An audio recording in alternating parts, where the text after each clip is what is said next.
didn't hear anything coming out here or while you were out here. It was nothing until you went back on that other trail. Well, I heard little bits and pieces of things, but nothing substantial. Aside from the usual knocks I hear, you know. Nothing particularly out of the ordinary, though. No, not earth-shattering like this. And then I heard what sounded like little squeals as they took off. Oh, that's cool. You know, like little, there's that bird again. That only sounds off when we're walking out here. Look at this. Looks like a glyph there. Maybe this is where they practice their alphabet. Maybe. This would be Young Bigfoot School. Yeah.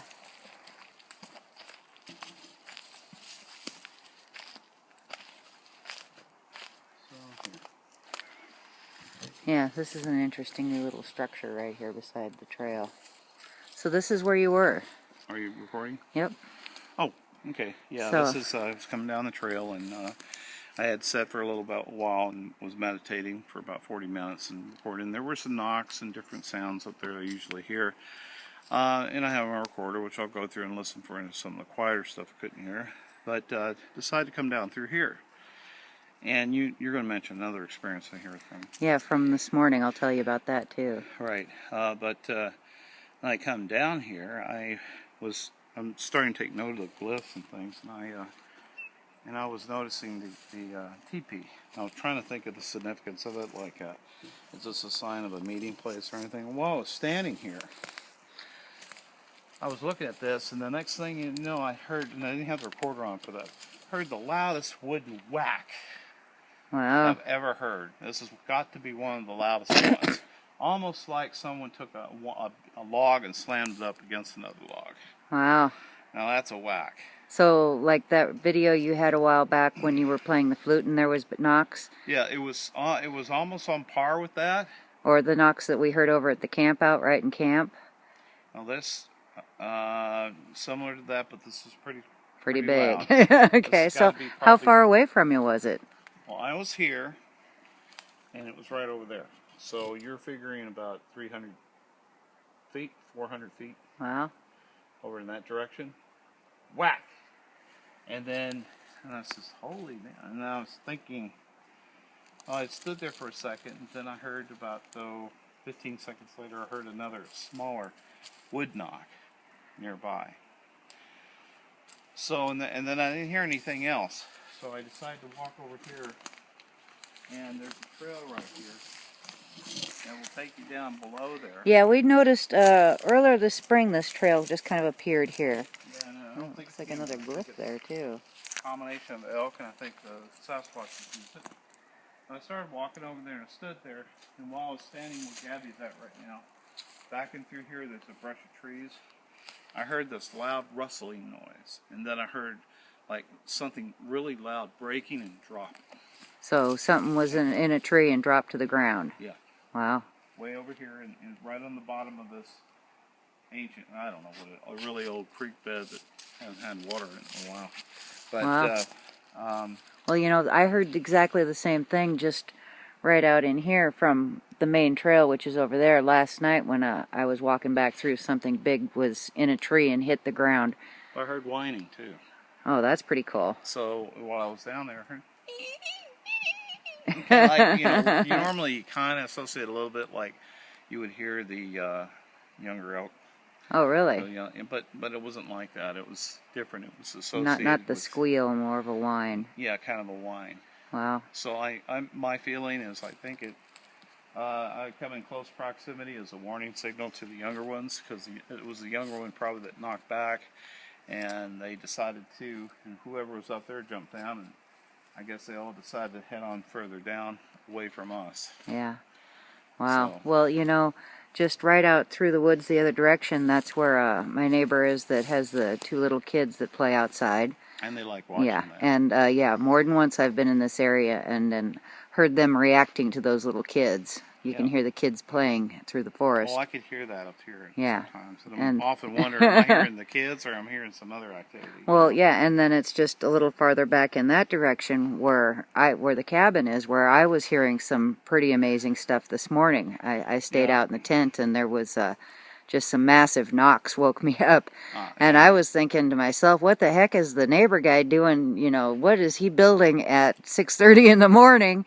And then I got up and looked, and he wasn't even there, and his truck wasn't there, his wife wasn't there, and they weren't even home, so... Yeah, they're here. And another thing we've just discovered is the salmon are here.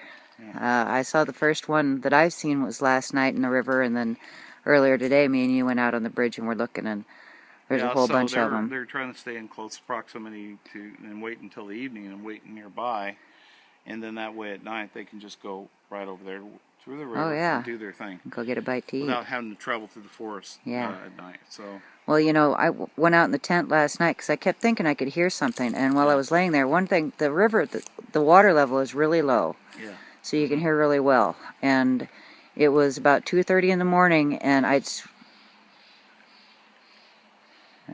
bird. Okay, so anyway, I could hear what sounded like rocks moving down on the river, and what I thought sounded like a woman's voice, which is an odd thing to hear out in the riverbed at 2:30 in the morning, but yeah. So anyway, we've had reports in previous years of my neighbors hearing them splashing around out there in the middle of the night for the salmon, so yeah, I'm gonna camp out again tonight and see if anything happens. I would imagine they're anxiously awaiting all these salmon. Yeah. Well, that's good because they're nearby and we can have more activity for us to check on. Yes. Cool. All right, well, thanks for sharing your story with us, Sam. Well, did you see this here? Yep. How many different kinds of wood is that made out of? And this here? Well, I saw this here. Yeah, this. I was trying to figure this out because this is a perfect T. Yeah. And then this one's laying on top of it. And so there's a certain order that these things appear on here. Oh, there's one underneath. I didn't catch that. But, you know, you got to keep in mind that even like these little twigs and the leaves can be connected, can be all part of it. And you remember these two big pieces here, they used to be part of that big A structure that was right here in the trail for the longest time. You can figure out how they put it on together because you can tell that's not natural. Because of the way everything's overlapping each other. If things drop, they don't interlock each other like that. Not usually. No. So, but yeah, there's... and the other thing I wonder about is, well, you're not.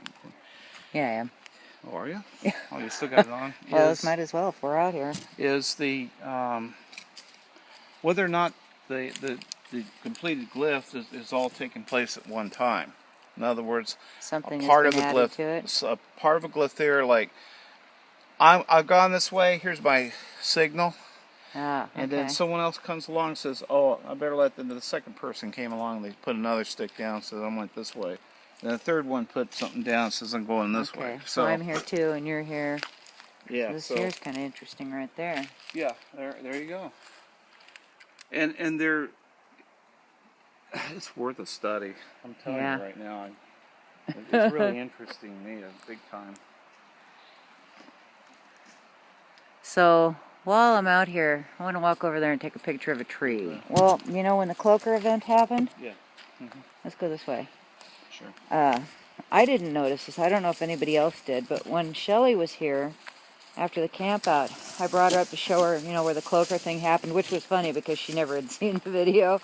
I didn't know what it was, and I'm like, this is where it happened. And she's like, what happened? I'm sure she's seen it. So I pointed everything. I told her, well, you're going to have to see this. And we got back and I showed her the video. But one of the things that she noticed, and I got stung going that way, so we're going to go around the other way. She wants a picture of this tree. But right there, the one big tree that's there, is actually one tree growing up into three, and she calls it the Trinity tree.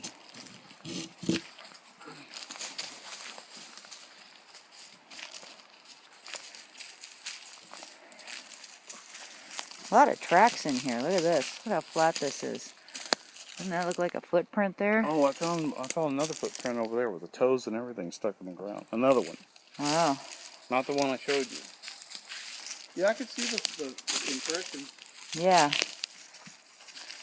Yeah, there's a lot of flat footsteps in here. This is a trail. Anyway. Oh, spider web. Uh-oh. It's the Trinity tree.